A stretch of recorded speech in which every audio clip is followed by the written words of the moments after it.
asta de înțeleg că nu mai știu. For many of us, but we're excited. It is, yeah, it is. Yeah. Okay, so Okay. Alex, Heather, let us know when we have to jump in as a starting point. I also have that introduction movie, so let me know when it's okay to share my screen and to play it. Whenever you want. From our Sounds side, we great. are ready. Sounds great. Thank you.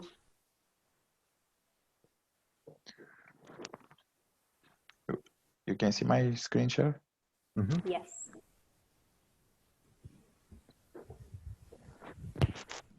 So let me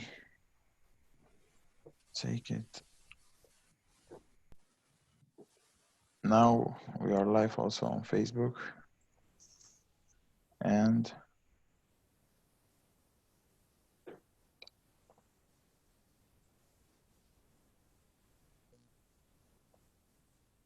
here is the intro.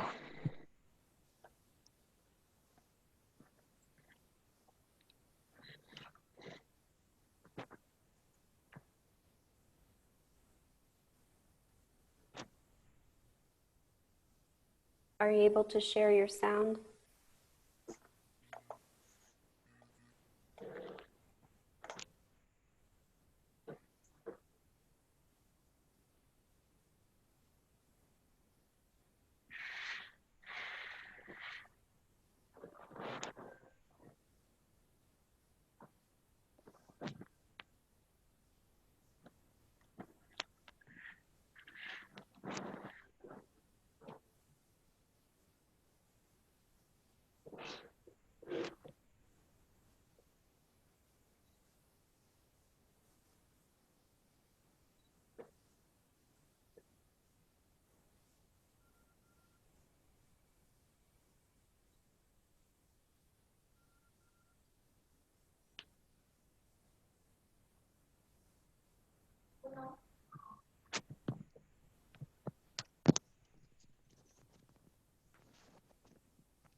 Thank you.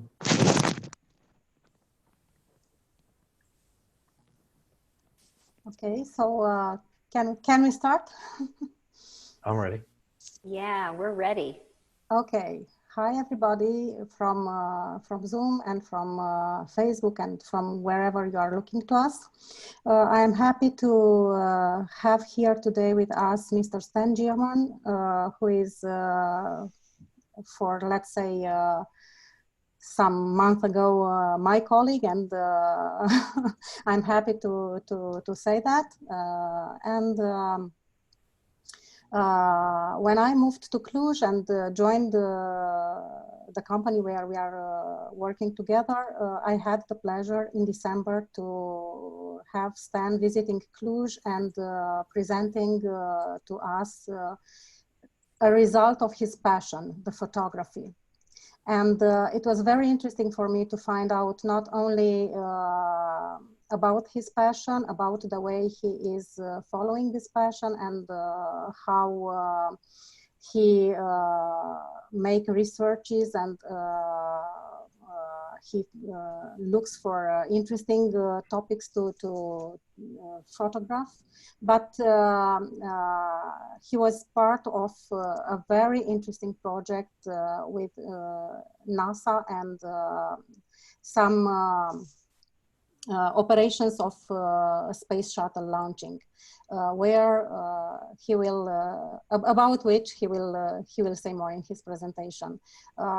This presentation was great, and even from the moment I first saw it, I thought about, oh, what a good subject, an interesting topic for Atlantykron.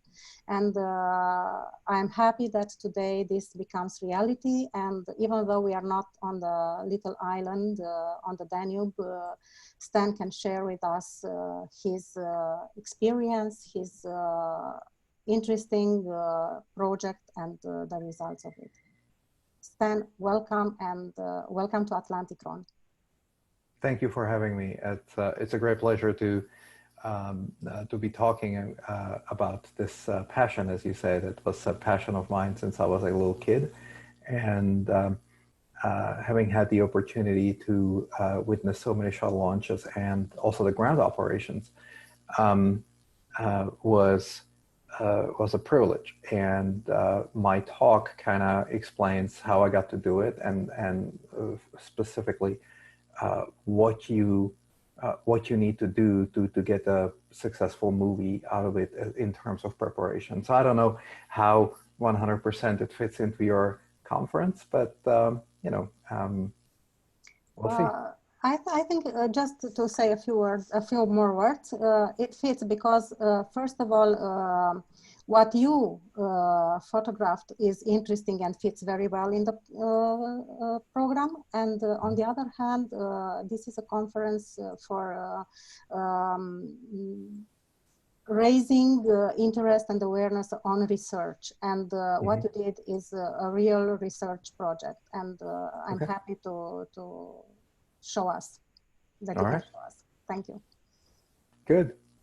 So I'll do my best, and I think we have plenty of time for people to ask questions at the end. I have usually had a lot of questions follow up to the presentation. So of course we will be fielding those as well.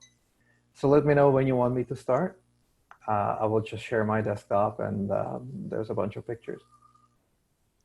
So you can start. Okay, thank you. So first I need to share my screen. I need to make sure I'm sharing the correct one. So you should see my desktop now. And yes, we see it. Let's go into Keynote presentation mode. And so this presentation is started out as a story about how you need to prepare in order to get a time-lapse movie project. And time-lapse photography is more and more popular these days. Cameras have built-in intervalometers.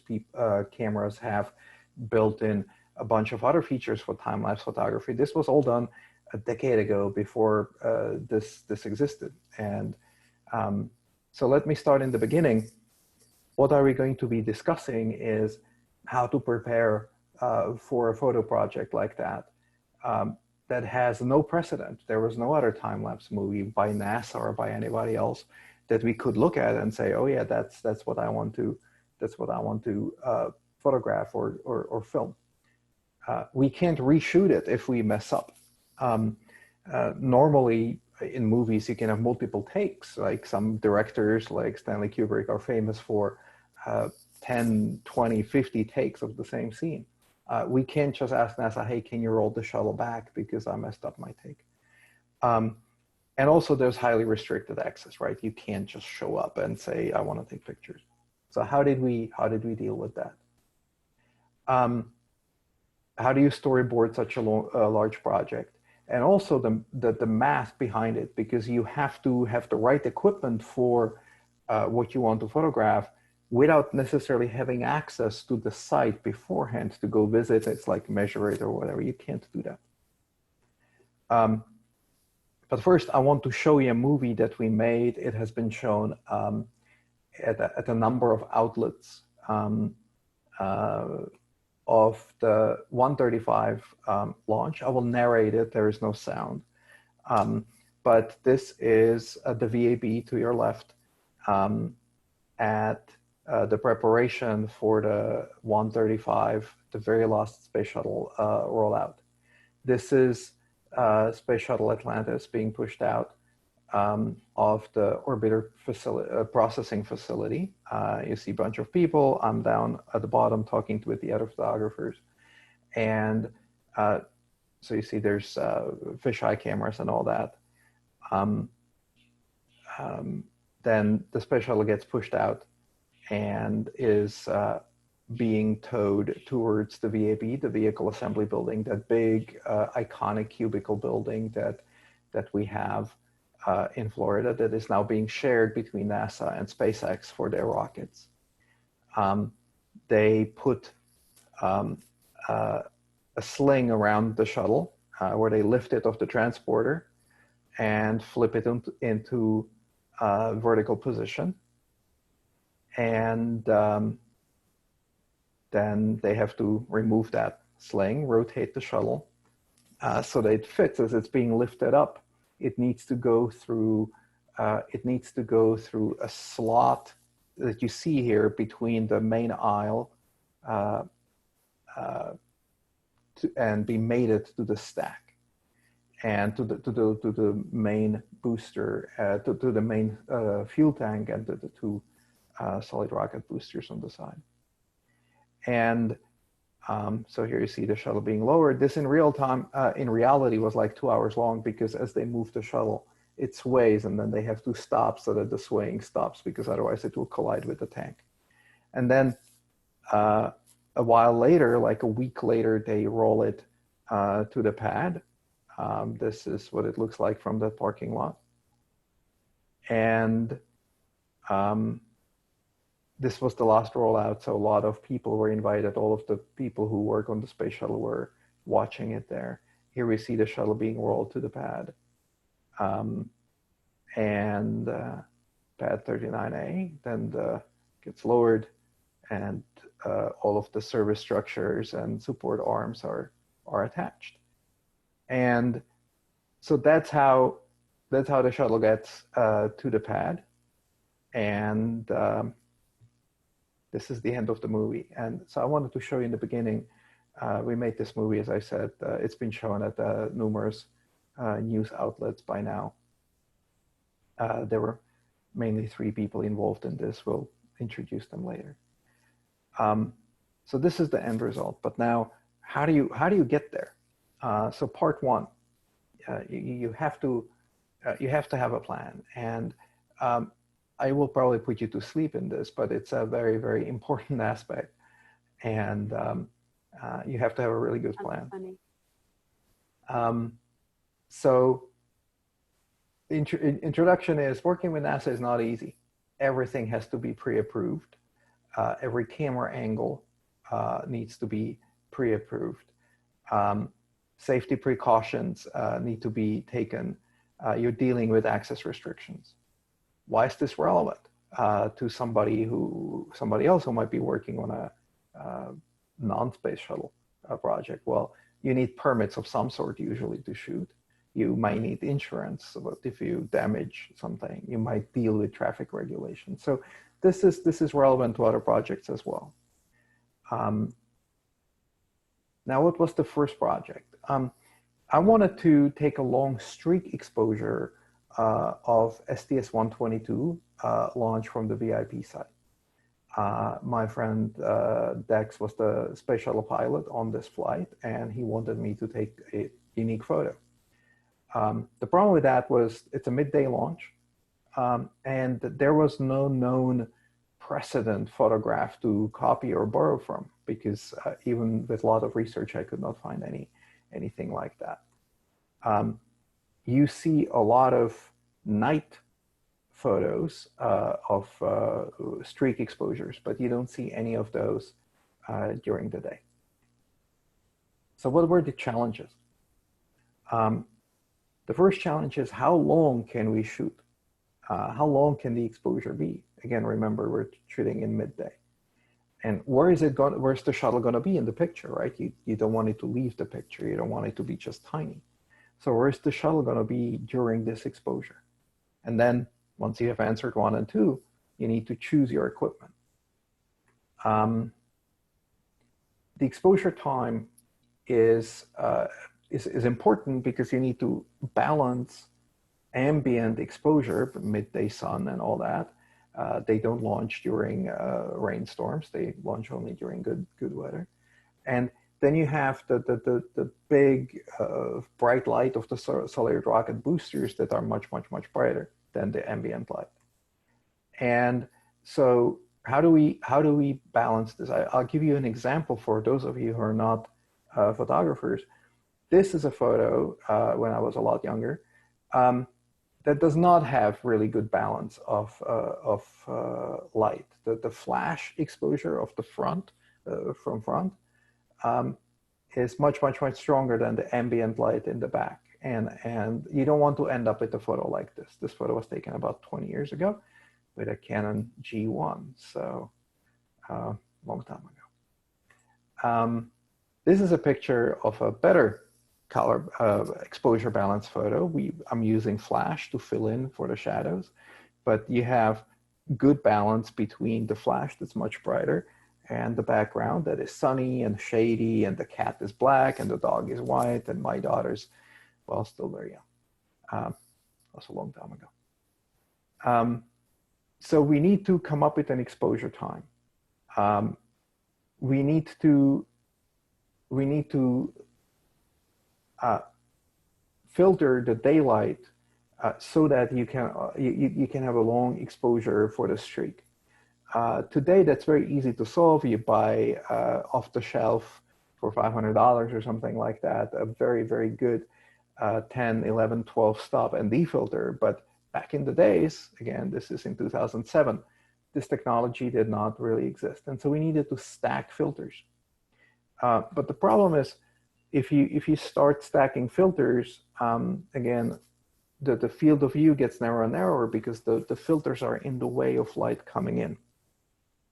And so quick napkin math showed that we needed 17 stop filtration to get to a 32-second streak. Okay, so now we have that piece of information. What do we do from here? Trajectory. Where is the shuttle going to be 32 seconds into flight, right? It will be a different question 10 seconds into flight or 5 minutes into flight. Well, that depends where you're watching from, right? If you're on this side of the pad or on that side of the pad, the picture is going to be very different, or closer or further. So you do more search. Google Earth is a friend. And here, where the pointer is, you can see that's where we were on the VIP site, and you see the two launch pads, and the launch was from pad A. And so from that launch site, because I've been to a number of other space shuttle launches, this is the view from the VIP site. What you see on the left, you see that little thing that's the launch platform, pad 39A, and on the right is the VAB. This is kind of the framing that I wanted to accomplish. This is a very old picture, but it was the one and only one that I had for reference. So based on that, I know also what angle I will roughly need. Then my friend Peter Armstrong, who worked for United Space Alliance, he happened to be the guy who works on the orbital math, on the trajectories for the space shuttle. And so he sent me this funky spreadsheet that for that very specific location at the VIP site, it tells me where the shuttle is going to be at 32 seconds of flight. It tells me how far, 7.5 kilometers, sorry. We're measuring here, what azimuth it's going to be at, what elevation it's going to be at, and so on. And this was an extremely valuable table that I got from him. So what gear we need? We now know that it's going to be 32-second exposure. We know that we have to cover 23 degrees of a vertical angle. And we want to add quite a bit of space for vignetting. And you never know when your math was wrong, right? Well, There's an app for that. It's called PhotoBuddy on iOS. Great app. And so you do some math in this app, and it turns out that you need a 20 millimeter lens. It says you need 26 millimeters, but we need to add for vignetting. We need to add for what if. And so you need a 20 millimeter lens on a full frame sensor. Okay, so how do you prepare? You test, test, test, test. Turns out that the variable ND filter is not suitable for this ultra wide angle. I had maybe some of you know Singh Ray, and I had discussions with Mr. Singh, and I got some of their filters, and they just didn't work. It was horrible banding. Then we organize 5 filters, stack them, and we measure the vignetting. And today it would be 1 or 2 super stoppers, and we could call it a day. But this was long time ago. So this is what it looked like at the VIP site on the day of the launch. There is a Canon 5D, which in 2007 was about as good as it gets in full frame. We also had one DS2, but this is the 5D with the 5 stacked filters. And on the right, you see the picture taken with the filters, just without any shuttles. And you see it's very close to the framing that I desired, with the launch pad on the left and the VAP on the right. And with math, hopefully, we computed it right, we're going to get a nice streak of the shuttle for 32 seconds. This is what the launch looked like from the swamp. And this is the actual photo that we took after I cropped away the vignetting. Wow, that's beautiful. So it's perfect, right? And it goes to show that if you do your research and you do your math right, you just have to blindly trust it, because we completely computed this shot, and we can't ask for a retake. And it had to work out on the first try. It's about 1 stop underexposed, but you know, that's fundamentally it worked out. So as a summary, math is your friend. It is super important that you do location scouting, either in person and actually measure it, or at least satellite pictures if needed. There are great applications today that didn't exist back then. TPE on iOS, and I think also on Android, or photo pills. Great applications that help with planning of angles today. Didn't exist back then. Okay, chapter 2, the challenge. For my friend Dex, do something special for my second flight, something that has never been done before. Dex was an absolutely hilarious man, and so he basically dropped that line over the phone or email, don't remember anymore. And then I started pondering, okay, what are we gonna do? What's the problem? Well, NASA approval process for a proto project is a huge problem. Basically, the answer is, I'm sure you would like to take pictures, so go shoot from the beach. And that's about it. So I had a simple idea to shoot a time-lapse movie of all the orbiter ground processing, which is what you saw in the beginning. That was the final result. From several locations that will require several weeks of shooting on an insanely restricted access. And to give you an example of this is a picture of the STS-121 Discovery rollout that happened in 2005, 6, forgot. And this was taken from level 19 inside of VAB. And this is where the press is. So to illustrate just what type of restricted access I'm looking for, that's where the press is shooting from. And I need to be shooting from this place where I'm standing now, and simply only because my escort was an astronaut. And And otherwise, very, very, very few people can be on that bridge. So the solution was, I need to write the screenplay. We need to find a big name sponsor of this because Stan is not good enough. And then put together a proposal that has all the details that they require and some political prose. I'm not that good at politics. So the screenplay, what do you want to show? Well, processing of orbiter from landing to launch. And why did I want to do that? Because you can find hundreds and hundreds of movies of launches and maybe a fraction of that of landings. But how many movies do you have of the behind the scenes, how it's all put together? Not that many, and certainly not many good ones. What locations will you need to shoot at? OPF, Orbiter Processing Facility, VAB, Vehicle Assembly Building, the big cube, the launch pad, and the landing facility. So you need to do research. What is it that you actually, what would you like to show? Use your imagination, use Google Maps. There's some math again, and archival footage. And archival footage sometimes means stuff from Apollo days or old NASA. These are all official NASA pictures, more or less. And it gives you ideas of angles and other ideas you have to come up with on your own. Like the look down that you saw in the movie, I couldn't find any pictures of a shuttle looking down like that. I had to find a picture of the Saturn V. So I used that in the proposal. Now each camera angle and each camera location has to be pre-approved by them, including all mounting and safety tethers. We have to budget for all of this equipment.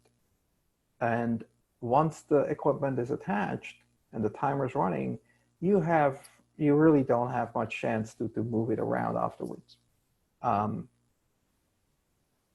So these are the two places that we want to shoot from or shoot at.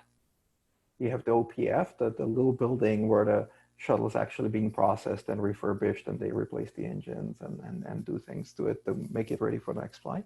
And the VAB is the vehicle assembly building where they mount it to the stack. So those are the two buildings. The height of the VAB is known. The distance from the VAB to the OPF can be measured on satellite pictures. The size of the orbiter is known. You can look that up. And now, based on math, you can compute what focal length you need. And you come up with pretty good approximations for 135 millimeter prime lens from the roof and for 24 millimeters from the porch. And again, math to the rescue. So the result was a 20% illustrated document and an in-person meeting with the editor of Smithsonian Aerospace magazine. I didn't have that meeting. My friend, my good friend Scott Andrews, who let's say knows people both at NASA and in DC, did all of the politics, and that was of unspeakable value. Without him, the project would have never happened. He put a lot of time and dedication into this, and obviously other things than just politics. So this is a few pages from the proposal. We have to say where, why, what equipment specifically we will need. So the first one, for instance, 200 millimeters, because 168 is not a real good focal length, and so on. And there's pages and pages of that, and illustrations, like in case you want, so that they can imagine what perspective we're going after. And so there's pages and pages and pages. And then not a few days. You're hired. A few weeks, months later, it gets approved. So part 2, 131. That was our first big project. So what gear did we use? Remember, this was 2010. Just take that in. I highlighted only that we had a terabyte of SDN and CF memory. Today, that would be like one memory card. Back then, that was a box of memory cards, and the largest memory card made at that time was 64 gigabytes, and even that was insanely expensive. So we had sponsors for a number of these components. It's not like I have this in my closet. All of us, which was myself, Scott Andrews, and his son, Philip, who's now working for Time, and he's a phenomenal photographer. We all put our stuff together, and then we got some sponsorship. What does that look like? So this is what the set of cameras looks like the day before, as I'm cleaning them, the sensors, because you really don't want to have turds on the sensor for a time-lapse movie. That makes editing afterwards extremely difficult. Here's more pictures. You can see the safety tethers and the clamps. Scott fabricated dozens of safety tethers that had to be rated to 400 pounds, so that if the clamp fails, the camera doesn't fall down, because, you know, high up, 500 feet on the crane, it can kill people. It can destroy the shuttle. We didn't want that. So this is a bunch of equipment that we had just to make you salivate. This was my office in the VAB. You see, I have 2 MacBook Pros at that time. This is the best that money could buy. And a RAID array and a bunch of memory card readers and yeah, a lot of cables. So I was running the office, and Philip and Scott were doing a lot of the camera operations. Good times. We also had a GigaPan. I still have it, by the way, if anybody wants to buy it. We had a GigaPan to take really, really high resolutions pictures of the shuttle and friends. This is me towing, I don't know, $100,000, maybe a little bit more, of equipment into the VAB. You see some power cords, because a lot of the cameras were working so long that they had to be on AC power and writing to a hard drive. And then the last step, this is my home office. Well, I don't have that many monitors now, but for processing of the pictures, I used every computer I could lay my hands on too. So how did we do it? Lots of flying. Average mission required 3 to 4 trips. The American Airlines crew knew me as the guy from 10A, because I always sat in the same seat on a 757. That's the best seat in economy, because there's no seat in front of you. There was very little sleep. The average shift was 48 hours of work without a notable break, and food from the VAB vending machine or whatever you brought in. So basically, it was rough. The transfer and lift is about 24 to 48 hours, depending on how it goes, because you have to show up before and set up the cameras before they start. And then afterwards, you have to go clean it up. Then there's the rollout, which is fairly short at 10 hours. Launch obviously doesn't take that long.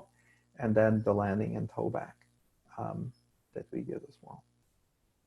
So we did 5 projects in total.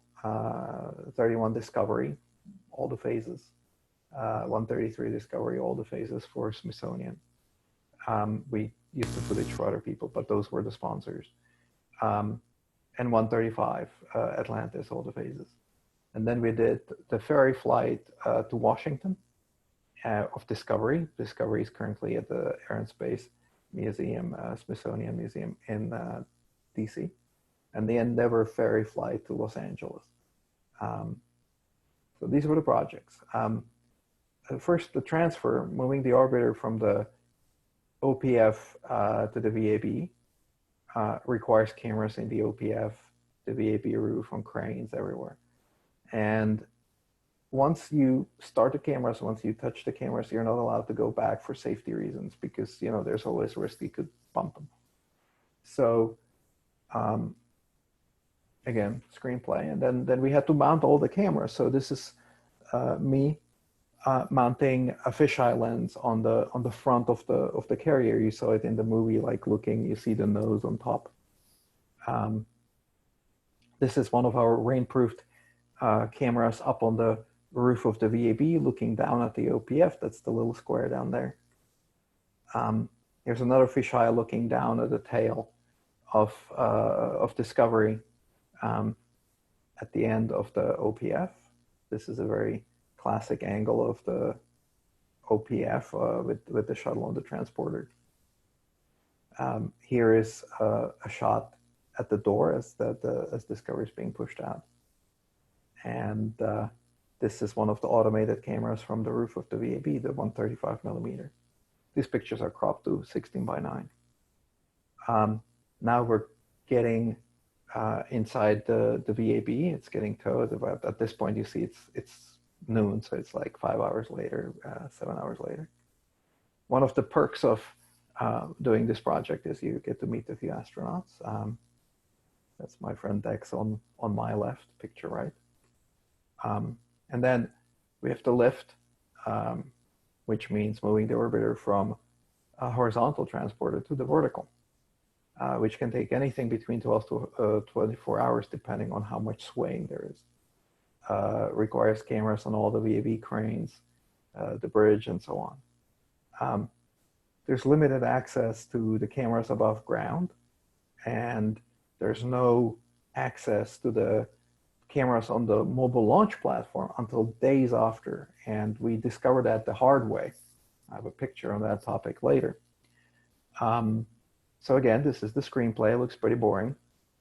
And then this is me setting up a fisheye camera at the bottom you can see the stack on the right, and the shuttle will be lowered into the picture left here. We have two cameras up on the crane. We have a wide angle and a fairly close angle, narrow angle lens. These are two 1DS Mark IIIs that are being used here. That was the best that money could buy back then. This is the wide angle view from one of those cameras. And this is what it looks like with a 400 millimeter lens from the crane. So to give you an idea, those of you who are not photographers don't know what 400 millimeters is, but 400 millimeters is what you normally would use for wildlife, or some deer or maybe birds. And just to illustrate the distance from, if we go back, this is what it looks like with a 50 millimeter lens, which is normal. And then this is 400 millimeters. It's a long way down if something falls down. This is another illustration of the height of the building. It's the largest building by volume west of the Mississippi. It's just ginormous. You can't appreciate the size unless you're actually in it, or ideally up on top. So then the shuttle's lifted from the transporter. At this point, it's already night, so we've been working for close to 24 hours. Moved into vertical position, and they have this arm where they are inspecting and photographing the leading edges of the wings. As you know, Columbia was destroyed due to a failure of the one of the leading RCC edges, and so they're documenting, making sure that it's all good. This is my friend Scott with a skateboard and camera. This was something that we saved up for the last flight so that nobody could copy it. That was the angle where they pull it up, and you can see the shuttle go up through the transfer aisle. So we had that planned for a while, but we saved it up because after our first movie, a bunch of other outlets, stations, whatever, started doing the same because it was very popular. Our movie was the second most viewed NASA movie of all time after the documentary about the space toilet. So we're doing pretty well. And so a lot of copycats came, and we saved this one for last so nobody could copy it. And that's the shot that we got. Because you're not allowed to stand underneath. So we had to somehow get the camera underneath after they have put it in the vertical, because you don't know exactly where it's going to end up. And it's being lifted, transferred, and then it sits in this position for maybe an hour, maybe two, depending on how it's swaying, because you take something that heavy, you move it horizontally, and then it's going to just keep swaying, even though the crane operators, they slow it down really, really, really super gently. And it's moving, and by naked eye, you can't even see the shuttle moving. But then when you look at the time-lapse movie, it's like, oh yeah, this is, there's a lot of sway. And then finally, they get to lower it. And then it gets mated to the stack. And the camera that was on the bottom, we learned the hard way. You can't access it until it's hard, until the orbiter is hard mounted, mated to the stack. Nobody's allowed underneath. And this was a borrowed camera, a rented camera, and I had to send an email to the rental company saying like, bad news, you're not going to get your camera back yet because it's underneath the space shuttle. And they were like, what the hell are you talking? So this was the story. And there's a little selfie under the shuttle. As an aside, people don't know how the shuttle was attached to the launch platform. This is one of those explosive bolts that it's attached with. It has an explosive side on top and one on bottom. This is what it looks like in contest. This is one of the boosters, one of the 2 white sticks that's on the side of the shuttle. And each of those boosters is attached with 4 double explosive bolts. And that's the only thing that's holding the shuttle to the platform. So these are extremely strong bolts. They have to withstand wind and all that. And then when it's go, when the solid rocket boosters ignite, those bolts, they have explosives in them, boom, and they all have to go. And that's why they're double explosive. So that, because if it stayed attached, you now have a missile sitting on the launch pad, and it would be a very bad day. Okay, finally the rollout. Transport of the whole mobile launch platform to the launch pad takes 6 hours to 12 hours, depending what's happening. Requires cameras on the crane again, on the MLP, and so on. And this is an operation that's relatively fast moving by NASA standards. It's moving at a whopping 1 mile per hour, and it stretches vast geographic areas, 3 miles. Which again, relatively speaking, is a lot. And there's basically no chance to check on the cameras. And yeah, you have zero margin for error. And so here you see Scott and me attaching a camera on the MLP. And right behind it, you see the crawler, the thing with that will drive under the platform. We'll lift it up with the shuttle on top of it and drive it to the launch pad, and we'll lower it again and drive back to safety so it's not taken apart. And circled is the launch pad. That's Scott and I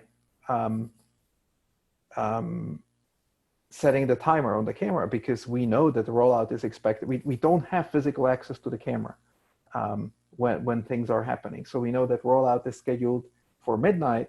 So we set the timer so that it starts at, midnight 30, because we have only 3 hours of battery life and 3 hours of memory. Remember, we had extremely limited memory and the battery lasts only so long.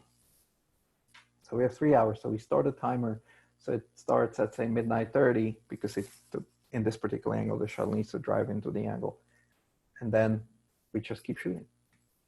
And if they delay the rollout by, say, 3 hours because of technical problems, you get nothing, because nothing drove through the pictures. This is Philip Andrews, the other main photographer, phenomenal photographer, works now for Time, and me at the fueling cap. For those of you who are somewhat familiar with the space shuttle, that attaches to the external tank and puts hydrogen and oxygen through pipes into the fuel tank. So that's Philip shooting some video with a dead cat on the mic, and me at the fueling cap. This is Scott and I in the flame trench. That's where the exhaust fumes go, and they get directed off in safe directions.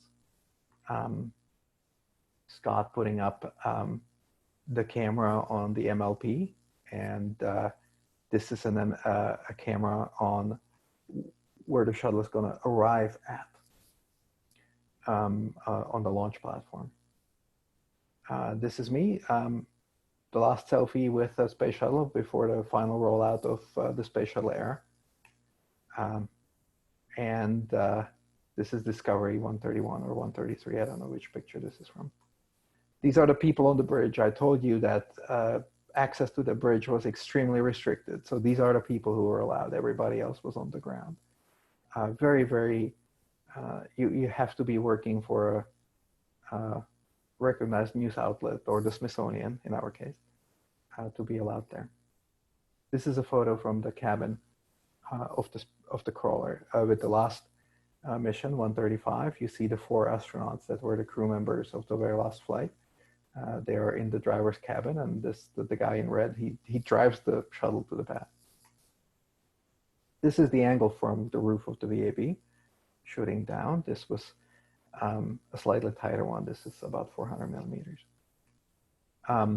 This is from the front of the crawler. You can see the crawlerway is made out of gravel. It's some very special type of gravel. I'm not a geologist, so I don't know what I'm talking about, but it's some special gravel that they brought millions of tons somewhere from Tennessee, or I don't know where it's this gravel that is the right stuff to be driving millions of pounds on top of it without it collapsing or sinking in, but it creates dust, and obviously the space shuttle doesn't like dust, so they're watering it so that there's less dust. And of course they're watering our cameras too, and we did not necessarily see that one coming. So that's one of the surprises. This is what looks the other way when it's arriving at the launch pad. This is the view forward. You saw that in the movie. This is the behind the scenes. And this is the camera taking the time lapse of the shuttle arriving at the pad.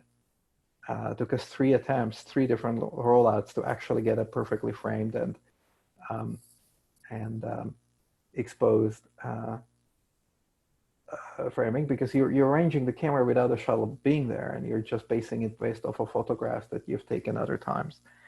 And if you're off by a couple of degrees, then a piece of the shuttle is missing. And so the next time you're like, okay, it needs to be more like that. But it turns out the lens is actually defective. And so you end up with a bad picture. And so the third try, all worked out. And this is the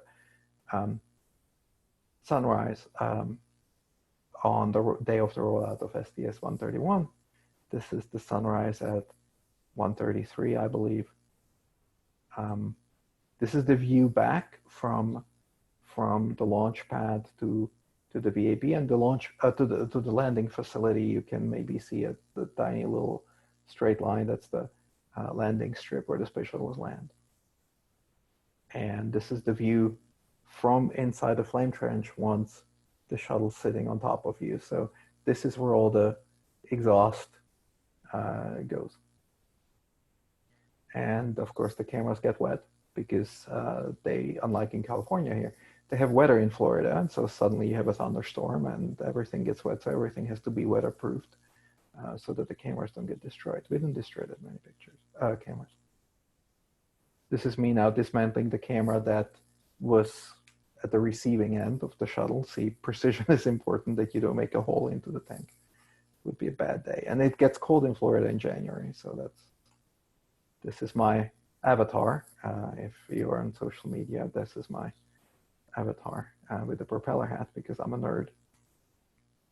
And yeah, so Scott, he was the ringleader, if you will. He knew everybody at NASA and NBC, and we could not have done it without him. Hilarious guy too. Philip, his son, and great photojournalist, and me, just a computer guy. Totally unrelated, but I'll tell you a story. This is STS-400 rollout. After Columbia's accident, the rule was that obviously it's possible for the wings to get punctured, and that makes it impossible for the shuttle to return. And so the rule was made that they can fly only to the space station, because if they discover that there's a hole in the wing, well, they can just wait at the space station until either Soyuz or another shuttle gets them home. But there was the Hubble Space Telescope, which everybody loves. And if you go there, there's no way, it's like, you can't stay at the Hubble, and you have only food for 8 days or 10 days on the shuttle. And so you would be stranded there, they couldn't get it back. And so the rule was made that they would have to ready a second shuttle to, if something goes bad, they can go get them. And so back in the days in the 80s, when they were flying shuttles over and over and over, there was a lot of pictures of the two shuttles on the pad at the same time. But this was the last time when they were preparing on the right. STS-400 Endeavour just rolled out to the pad, and STS-125, the Discovery flight for the Hubble repair mission, was already on the pad. And so I went there, and again, Dex was my escort. And you see this picture is kind of nice, but the shuttle up front is not the best photo. And so Dex takes out his iPhone out of his pocket and dials some secret number, and he says, "Hey, this is Dex. Any chance you can turn on? We're taking pictures of the shuttles. Any chance you can turn on the light on pad A?" And they're like, "Yeah, sure, why not?" And then you get this somewhat better picture. And so this is the picture that was taken. This was the very last time there were two shuttles together on the launch pads, because then the rotating service structures would cover them and you could not take this photo. And no press, nobody cared to take this picture. It was just us, which is kind of sad for history. And then there's the launch. Not really a part of the Time-Lapse project because it doesn't make much of a time-lapse, and also people have done it before. So it's about 9 minutes from launch to when all the engines are cut off. And cameras are set up days before, collected between 2 and 12 hours later, depending what cameras those were. And Scott has been doing this literally since the very first show launch, and he knows everything and everybody, and he's fantastic at that. This is a photo of the press site at STS-131 with the countdown clock going. And this is the view that I had from the roof of the VAB building at the time of launch of 131. These are the two photos that I've taken of that. I came with 4 cameras, 2 of them broke.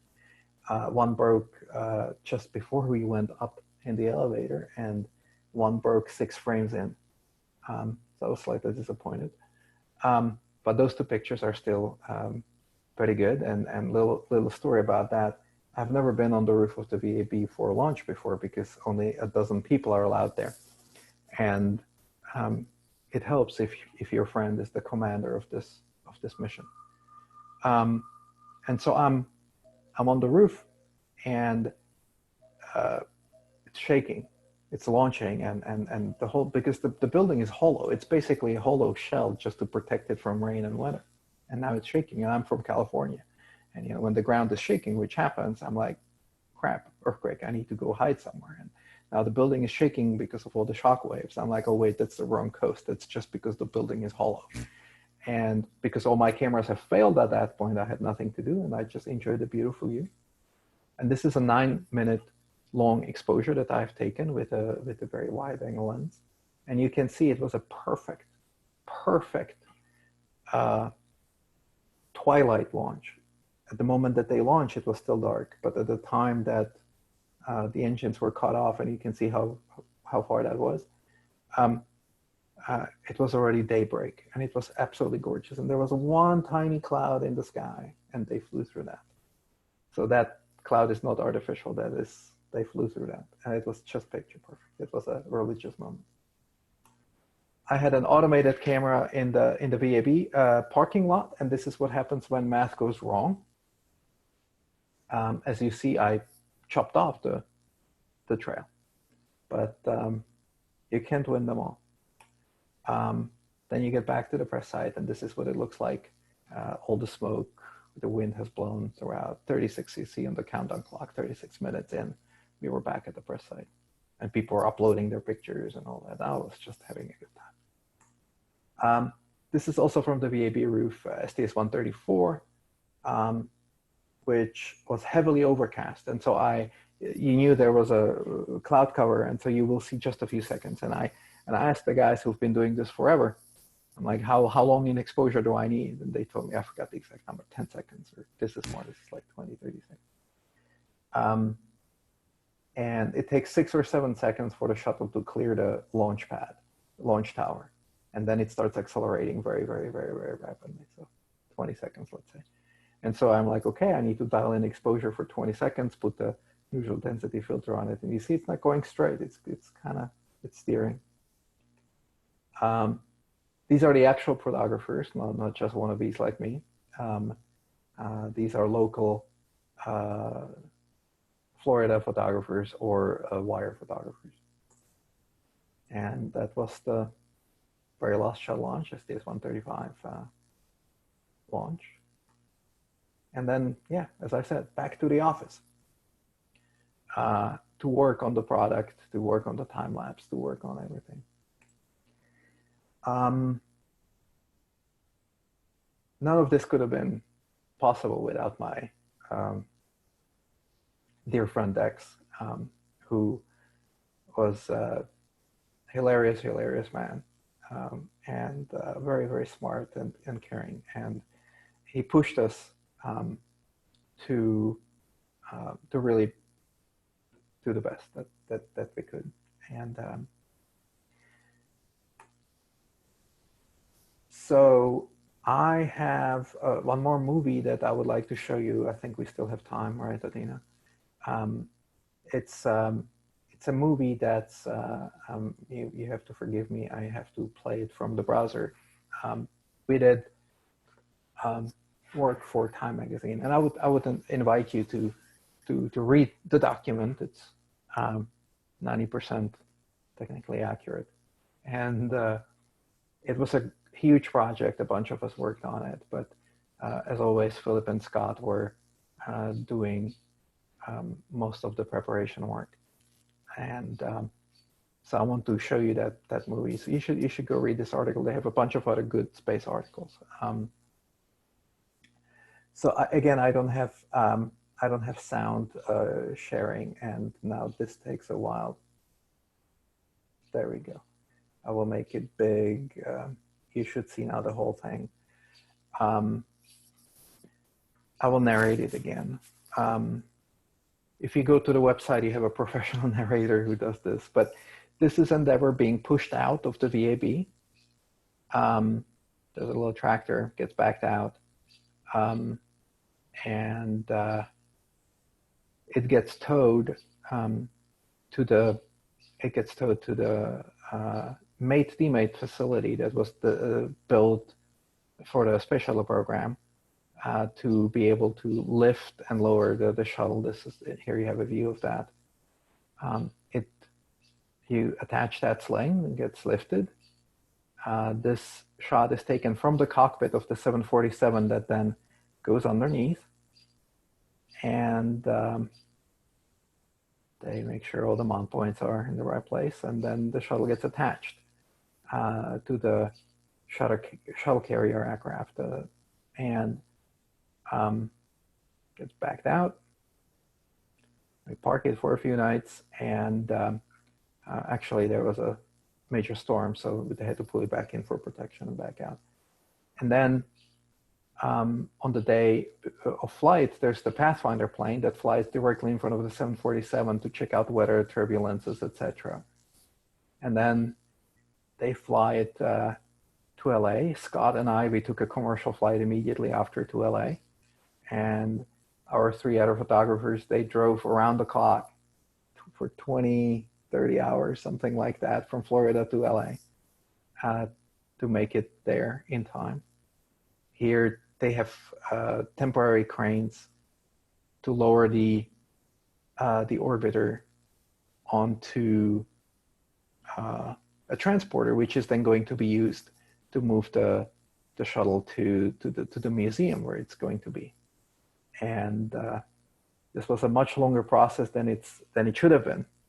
They had difficulties removing the sling, and I believe that hammers were used in the end because it's not going to fly again. And so if they make a little dent, it's not the end of the world. They couldn't get the sling off.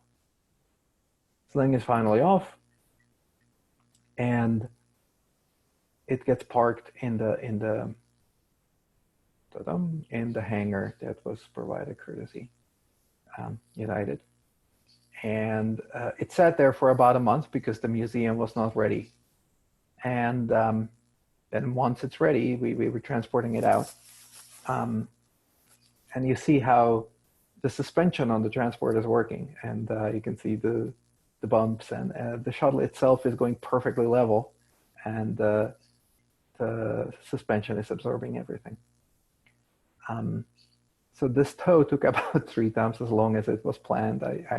It was one of the worst run operations I've ever seen, but that's a whole different story. And people, of course, spectators, they knew where the shuttle should be at what time, and so they, many people came. I had people, my space friends from here, from the Bay Area, they were flying to LA to see it. It was great to see so many people enthusiastic about it.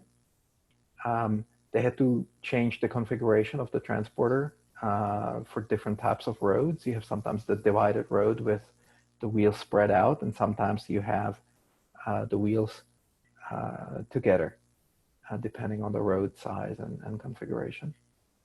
One of the problems was this took 3 days, and we had to eat, and we had to, well, go to the bathroom, and the bathrooms did not work, the ones that were in a little trailer. Those were the little problems. And so one of the challenges was the trees, right? You're towing a shuttle, an airplane, on a road that was not designed for airplanes. And so they had to cut down a number of trees, a very large number of trees, and then they planted new ones. And if you watch, you can see they have a little tree trimmer, and they're trimming the trees as we go, just a little bit, so that the wings don't get damaged. So it was funny, but it just took forever, and it was hot. Little known fact: if you have a F-350 van for us NASA photographers, the air conditioning doesn't work if the car is not actually moving.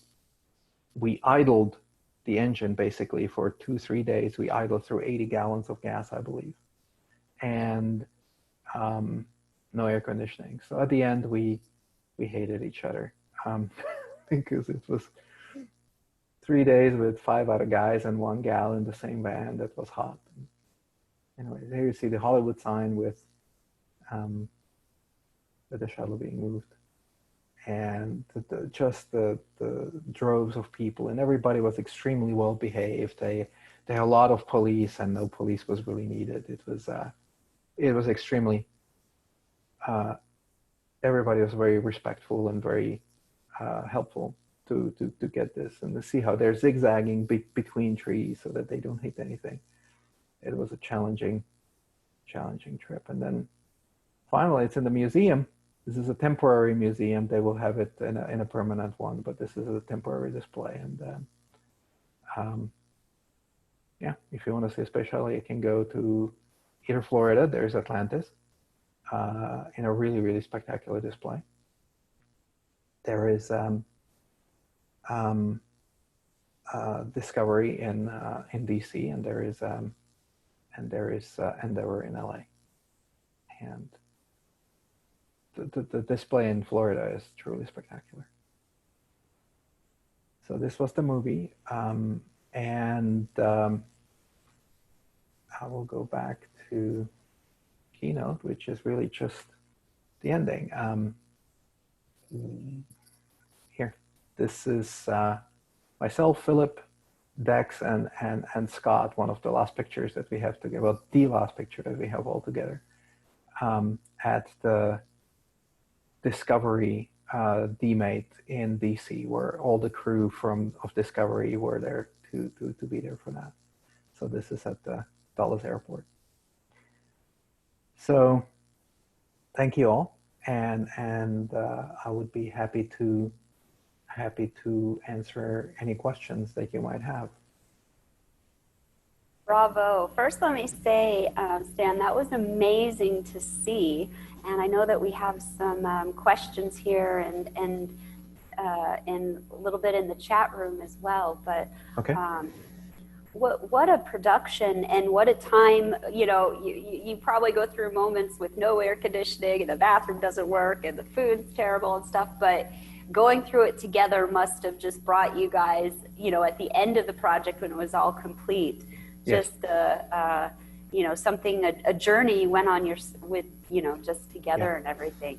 So it was really amazing. One of the things that I wanted to add that I was picking up on throughout the whole presentation is that I love the way that you have brought multiple disciplines and talked about the different disciplines that go into making a film. Because one of the things that I'm really passionate about, and as an artist, is that the mathematics that goes into, you know, photography, which a lot of people might not even think about, you know, that you would use mathematics and in that, and just bringing together the disciplines, the culture, the communication, all these different things that come together when just creating a film, an artistic expression that you guys did. So thank you for sharing those things along your presentation. I think it's important, especially in global teams that we work in together. That's how really amazing things just like this film get done. You bring all those things together. So thank you for that. And Alex, are you here with us? Or Adina, can you see the questions if you want to? Yes, I can see the questions. Maybe I should start with the questions from Q&A or... Sure. Okay, so we have one question about how many cameras were involved in the project. Coming from Cotiso, also a passionate photographer. I happen to know him, and I'm sure he was very touched by everything that you presented. Yeah, so that's a good question. I had a listing of all the equipment during the presentation, so if it's recorded, but if I look at it, we had about 13 camera angles going at any given time. And because we were limited by, you know, most of us don't own 13 cameras, and so, or even half as many. And so we were limited to what we had. We wanted to get as many angles going at the same time as possible because there's safety in numbers. Because you will have failures. We did screw up things. We didn't format the memory card, and we started the timer and the memory card is full and we got 0 shots, right? Or we had actually cameras die on us. We had actually only one camera die on us, but the shutter failed and another one got rained into it and died that way. So you, by having a lot of angles, you can absorb damage, right? And then you also do screw-ups, like I mentioned in the pad arrival, because you don't know how to frame the photo. You're framing it blind, and then you just chop off the wing at the bottom, and it's a good photo, but damn it, there's this little wing tip missing. So we try to have about a dozen cameras rolling at a given time, and you have to imagine they have battery life and memory for about 3.5 hours. Through experimentation, we figured that out. And so every 3.5 hours, you have to go there with a new battery and a new set of memory cards, which means that you have 2 sets of memory cards for each camera. And how many sets of batteries, because one is on the charger and the other one's being depleted. And oftentimes it takes more than 3.5 hours to charge a battery when it gets depleted in 3.5. And we had 3 guys fundamentally for some things in the early stages. It was just Scott and I, and because Philip, he was still in college. And later we had more people helping, but we had constantly people running around just changing memory and batteries and bringing them to me, to my office. You saw on the floor of the VAB, downloading cards like crazy and storing them onto onto our redundant storage. And so it was hectic. Yeah, so about a dozen cameras at any given time. Thank you for this answer. Also from Koti, so another question, technical question. How did you handle settings for remote cameras if exposure might change? Yes. So again, this is 10 years ago, right? Or more than 10 years ago. Jesus, I'm old. Today you have triggers that do bramping, but back then we didn't have that. And so what we did is we had the camera run on aperture priority for the most part all of the cameras. We had aperture priority because if the aperture changes, you see that in the movie and it doesn't look good. And depending on what the angle was, we had sometimes spot metering. And with things like the 1DS series or the 1 series, you can have an off-center spot meter. With other cameras, you can't. So we chose, when you had a lot of empty space and the shuttle was just in the corner, we specifically chose a 1DS series camera so that we could have an off-center spot meter. Then we metered there, and it was exposing for that. And when we went from day to night or night to day, well, we had to service the camera every 3 hours. And so we would go there and change the ISO speed based on the different time of day. We would change some other settings, but mainly it was aperture priority, ISO fixed, and the rest was done automatically. The time was set by the camera. We shot everything raw, and then it went into Lightroom. That was my job. That's why I had so many computers, because again, this is 14 years ago. It took a lot of compute power and a lot of storage to go through it. And I wrote, I'm a software engineer by trade. And so I wrote my own software to do deflickering and time-lapse exposure.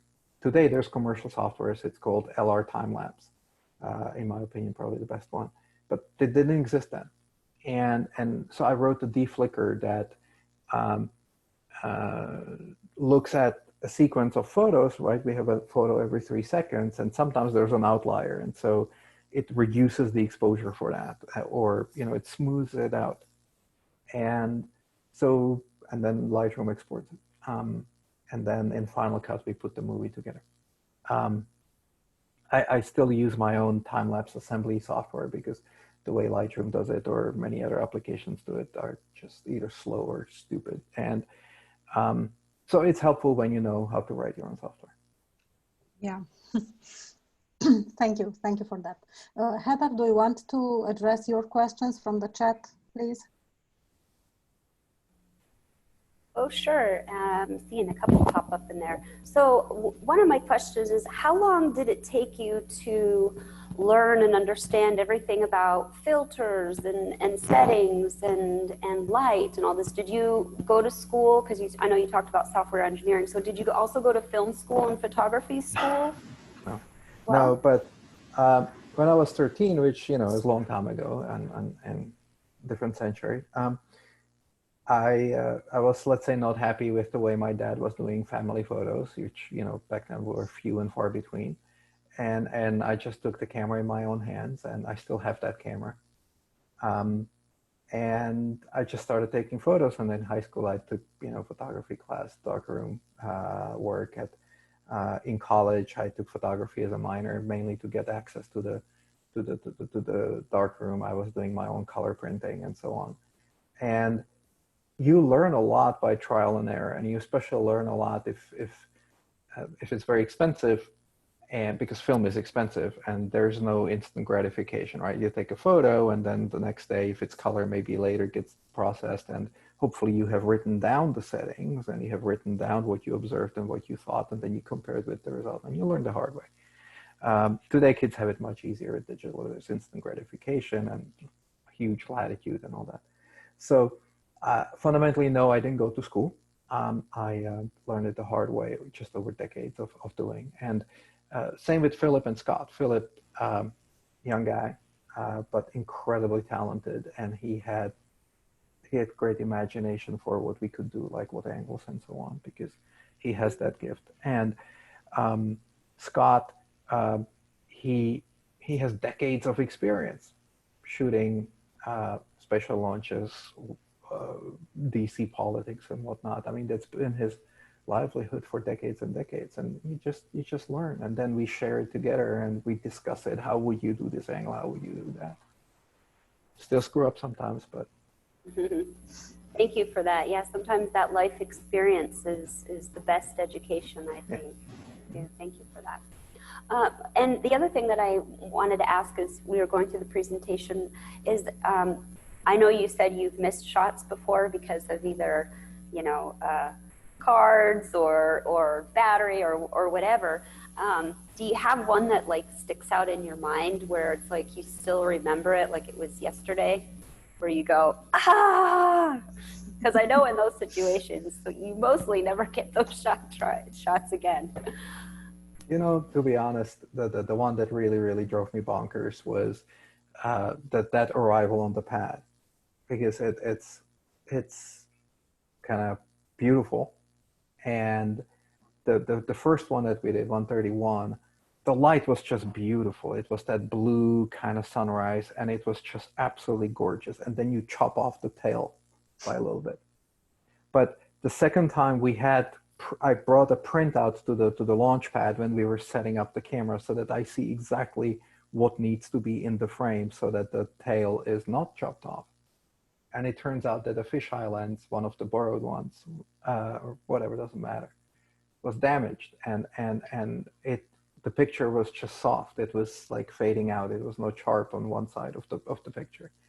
And it's like, now we have the perfect framing and technically bad result. And we had only one more chance to do it with 135. And it was like, there was a lot of pressure to get that one right. And we tested the lens, we tested the camera.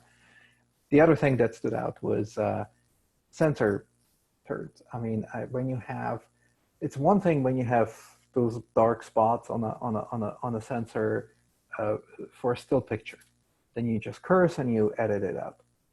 But if you have it in a movie or in a time-lapse movie, it is so much work to get rid of it, because the spots actually migrate, because the vibration from the mirror and from the shutter moves them a tiny little bit, just a fraction of a millimeter.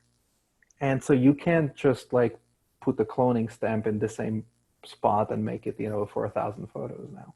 You actually have to migrate with that. And then Lightroom chooses, like, there's a spot in the sky, and it takes a picture of the part of the ground and puts it there, and then they have a dark spot, different one in the sky, because Lightroom is stupid. So those are the things that drove me nuts in the post-processing, where we either missed the exposure, but mainly when I was responsible for cleaning the sensors, and some of them were not cleaned. Either I missed the camera or I did a crappy job, and then I had to suck it up in post. Thanks for sharing that. Adina, we have more in the... Yes, I will take another question from Radu. How did you organize yourselves just before the event to ensure that nothing is missed? Did you use, for instance, a checklist or a similar concept? Did you write down all the steps? Was there any need to improvise? There was a lot of need for improvise. That's the easiest part. We had a checklist, like the hardware checklist was very simple. Bring as much hardware as you can.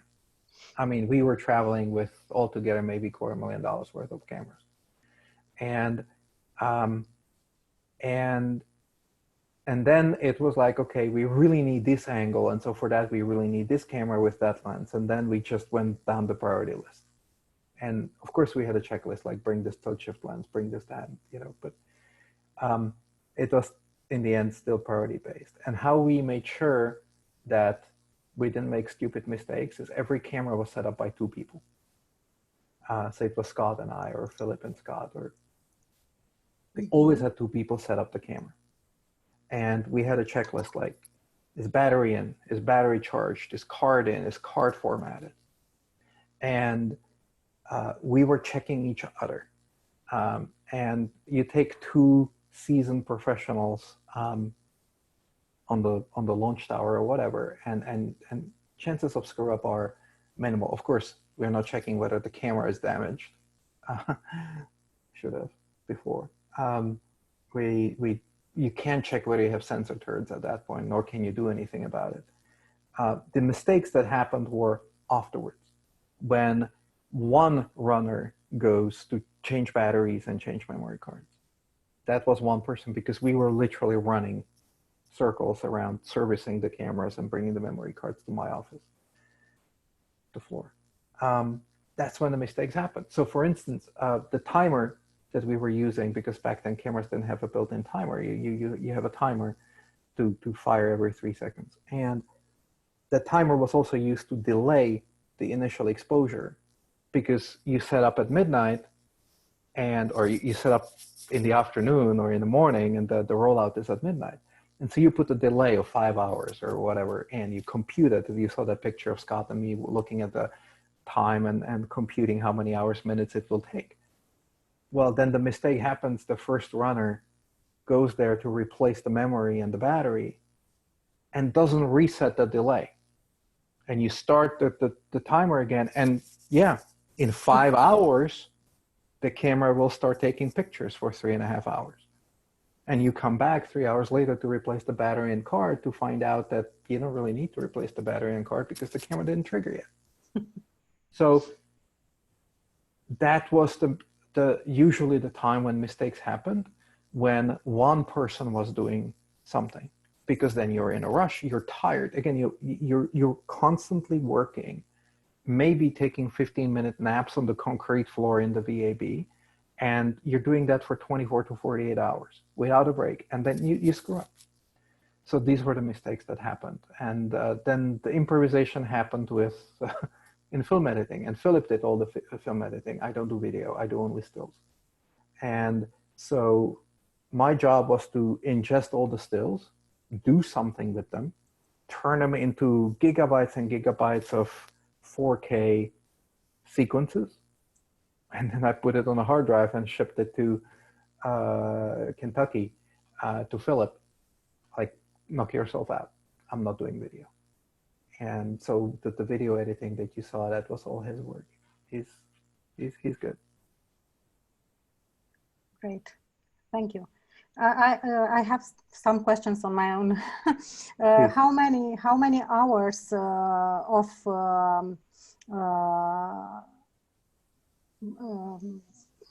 performing data analysis and integration of sequences and so on does it take for a tiny movie? I mean, so the result is short, but I'm sure that behind it's a lot of work. So you saw my picture of the office at home with all those monitors. So this is 2000. 131 was 2007, 2008, something like that. Yeah, 2009. I had 3 Mac Pros in my office. I needed dedicated air conditioning in my office. And it took those 3 Mac Pros running just the computation, the export part, basically a week to do it. So the movie that I started out with, NBC wanted to have it before the launch. And we had to do it from collecting the memory cards when the shuttle was rolled out to launch is less than a month. And they wanted it like in a week. And I'm like, it's physically impossible to do it in a week because my 3 Mac Pros, they're not all mine, will take that long to just export. It's 130,000 raw images that we had, 130,000, I think, just for that movie. And then that does not include me doing the color balancing and making sure that it doesn't flicker and all of that. That's on top of that. That's maybe a week beforehand. Oh, and by the way, I still have a day job. I still have to go to the office and show up. So I'm doing that over the weekend in the evenings, and at night the computer's running and doing some export. And then, you know, I FedEx a hard drive to Philip, and then I don't know how long it's going to take him. It's going to take him a few days to literally turn gigabytes of hours and hours and hours of footage into 5 minutes. So that also takes a while. Did you manage to deliver in time? Of course. Mm-hmm. So I try to do that. I try to do that with software as well, as you know. Yeah, actually, I'm learning a lot. Thank you for this presentation, and I think I'm gonna look at it again and again for some times, because I really have a lot to learn, not only about photography, because I am passionate, but not as much as you are. I mean, all the technical details are not so familiar to me. But on the other hand, I could see a lot of examples that I can use with people doing software for project management, for doing peer review all the times. And yeah, so your presentation is a treasure for me, really. And preparation is important. Yeah. Preparation is important. And Absolutely. Again, working with NASA was not always easy. They're fantastic, very helpful people, but also very strict and rigorous. So if you think they're a customer and they have extremely strict rules how you need to go about your job, they're friendly and helpful about it, but you have to follow all of those maybe seemingly stupid steps or excessive steps, let's call it that. Yeah. And you have to be prepared for that, right? Right, right. Once you're there, it's too late to change, or you have very little wiggle room. So, yeah. Thank you. Thank you very much. It was really amazing. A lot of remarks about the presentation being amazing from the participants. And yeah, thank you. Thank you very much. And I hope this is the beginning of a wonderful friendship, like in a cliche. I mean, I would be honored if you would accept in the future this kind of cooperation, not only on photography, but maybe on other topics that I know you are good at. Thank you. It was a pleasure. Thank you for giving me the opportunity. I hope that at least some people enjoy this. Obviously, I'm very passionate about it, but I'm sure. Absolutely, absolutely. And we're continue to share it also on our social media platforms so people can continue to watch in case they happen to be sleeping right now. So, all right. But anyway, thank you so much, everybody. This has been wonderful, very inspirational, and check out the video if you haven't seen it. Sounds good. All right, everybody. Have a great night. Thank you. Bye. Thank you. Bye-bye.